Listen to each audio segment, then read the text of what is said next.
In this chapter 3, we're going to cover population, participation rates, and hours of work. This is a chapter that will extend our study of the supply side of the market from chapter 2. First off, there is a relationship between the population and the labor force. And one way to think about that is through a diagram like this. First off, there are birth rates. Birth rates are highly variable, meaning that they fluctuate from year to year. Example of this would be the baby boom. People that were born between the years 1945 and 1965, really the post-World War II births. There was a large number of babies and therefore a whole generation of increased population that came from that. In addition to births, we need to consider deaths. So this is the entry of new people, this is the exit of existing people. This is much less variable, much easier to predict from year to year death rates than birth rates. And then we also need to consider net immigration. Every year there are people coming here, immigrating here, and there's people leaving here.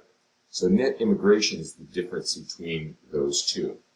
And it's, for the U.S., positive, meaning that we're always adding more people from other countries than Americans that are leaving to other countries. If you take births, you subtract deaths, and you add in net immigration, you're going to get the population growth. And you can see down here in this illustration from 1950 to approximately more recent times, the population in millions of people has grown. And note that it has grown at a relatively consistent rate, from 150 million people in the past to today well over 300 million. Population is only part of getting to the labor in the economy. That is really the supply of workers. Once we have population, we then need to consider those that are participating. Labor force participation rate is the percentage of the population that is actually participating, engaging in the labor force. Now, as we'll see later, to be a participant in the labor force doesn't necessarily mean you have a job and are working, but it means either you have a job and you're working, or you are not working, unemployed, but you are actively seeking work. That is, you're available for work. Currently, the labor force participation is a little bit over 60% of the population. Now, we also need to consider hours of work. So, it would be a very different economy if the people participating in the labor force worked 20 hours a week instead of, say, 30 or 40 hours a week. So when we're thinking about the quantity of labor that is available in the economy, then we want to consider not just the labor force participants, but how many hours they're working, making themselves available. Once we understand the population, the percentage of it that is participating, and how many hours they're working, we have the quantity of labor. And this is really where we get to the supply of labor. But of course, there's an additional thing to consider, and that is the quality. The quality of labor is really about the productive capacity of the workers. For example, somebody that works in a very low-paying job oftentimes has less education and less experience. We would consider that a lower quality of labor. It's not meant to be disparaging to any worker. It's just to recognize that somebody that is in a low-paying position with little experience and little education is unable to produce the kind of value to the economy that, say, somebody that's middle-aged, that has a doctorate in law or medicine, and is very experienced in their field. Quality of labor varies. Another example of this that we'll see is somebody that is a superstar in athletics, let's say. They have a very high quality of labor compared to most of us. Again, it doesn't mean they're better people than most of us. It just means that they're capable of generating a lot more value in their work efforts than what, say, I would be able to generate or most people would be able to generate. Finally, when we take the quantity and the quality of labor and put them together, we get the total available labor services. This is really the resource labor that's available for producing in the economy. When you think about the population growing, it's pretty consistent, but I want you to notice that only a fraction of the population is participating. This is the labor force that we just talked about, and that's what's illustrated here. So this is showing essentially the percentage of the population that is participating. And notice it grows as well. It grows with population, but it hasn't grown at the same rate. The labor force is a little less consistent in its growth, a little more variable, and it hasn't grown at the same rate as the population. Another way of putting this is that the population is growing, but less and less of that population growth is going into the labor force. And that's something we'll talk about later on, because that does have implications for the productivity of the economy. Obviously, the more people that participate, the more resource labor there is, and ultimately the more productive the economy becomes. There's a famous economist named Gary Becker. He did a lot of research on labor economics, as well as many other areas of economics, but he developed an allocation of time model that's going to help us better understand the work-leisure model we built in Chapter 2. In the work-leisure model, you'll recall that it was very individualistic. An individual makes a decision about how much to work and essentially how much not to work, that is, leisure. Becker extends that by saying it's really not an individual that makes that decision, it's a household. And so we need to consider households. And this kind of makes sense because when you think about, let's use just a conventional family where you might have a husband, a wife, and a couple of kids. In that environment, the decision to go to work is not going to be the decision of any specific individual. It's going to be more of a collective decision. Who in this household is going to go to work? Who in this household is going to stay home and maybe do house work? Who in this household is going to go to school? We have a lot of different decision makers in that environment. He also extends this work-leisure model to consider what are called utility-yielding commodities. We abbreviate that here as UYCs.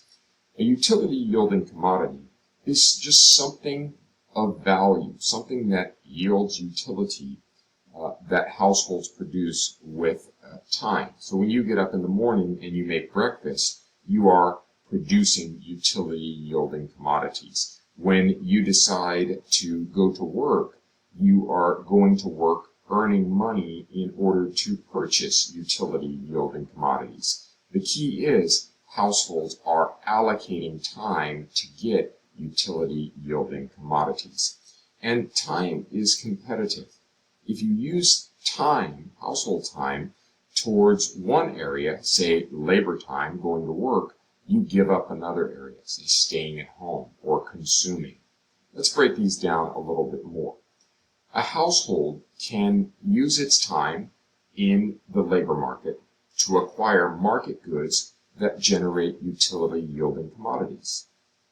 You go to work, you earn money, you then use that money to enter the marketplace. Maybe you go to the supermarket and you purchase your groceries. You can also use household time. This is time allocated in the household to generate utility-yielding commodities. Maybe instead of going to work to get money to acquire market goods, you instead stay at home and you make those goods yourself. Simple example of this might be you have a garden in the backyard.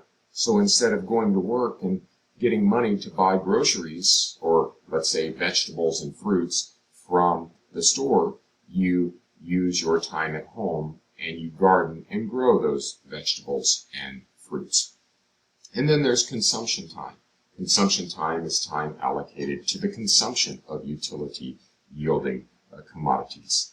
This is very important because the first two are really easy to understand. You either go to work to get your utility yielding commodities, or you stay at home to get your utility yielding commodities. But this one is actually recognizing that some of our time is not getting the utility yielding commodities, but actually consuming, enjoying, using them. Let me give you one last example to put this together. Okay? You get up in the morning and you make breakfast. Well, some of that breakfast likely came from you going to work and getting money and buying the groceries. So the milk in the refrigerator, the bread in the refrigerator, the eggs, likely you got them from the store. So you went to work, you got money, and you went to the store to buy those goods, and now you're using them. But you're actually using household time to assemble them. The time it takes you to put the eggs in the frying pan, pour the milk in the glass, etc., is an allocation of time. So think about this. You allocated time in the marketplace to get the money to get the goods, and now you're allocating household time to assemble those market goods into breakfast, but then you're going to sit down and you're going to eat breakfast. Notice in each of these instances, there is time being directed towards breakfast, and you can apply this to any other utility yielding commodity that you produce. We can also think of the commodities themselves as two different types. There are time-intensive utility-yielding commodities, and there are good-intensive utility-yielding commodities. Time-intensive means it uses a lot of household or consumption time, and not as much market goods. So when you prepare a meal at home, you're using a lot of household time, and you're sitting down and maybe enjoying that meal, consuming it, and you might be using less market time. As a result, we consider that time intensive. Okay? The extreme example of this is what we call pure leisure. In this case, you're not using any market goods.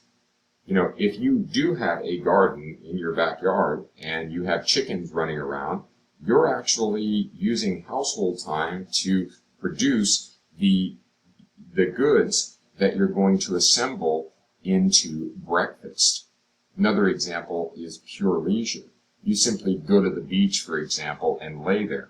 There's no market goods that are being utilized in that process. It's pure time.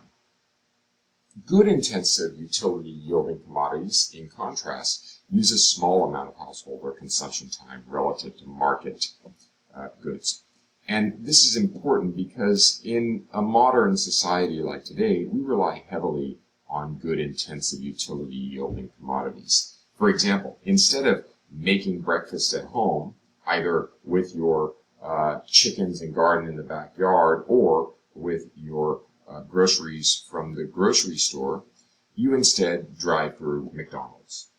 Okay? Now, in that case, you are using very little household and consumption time, but you're using a lot of labor time. You're entering the marketplace and purchasing that McDonald's breakfast with the money you earn from going to work.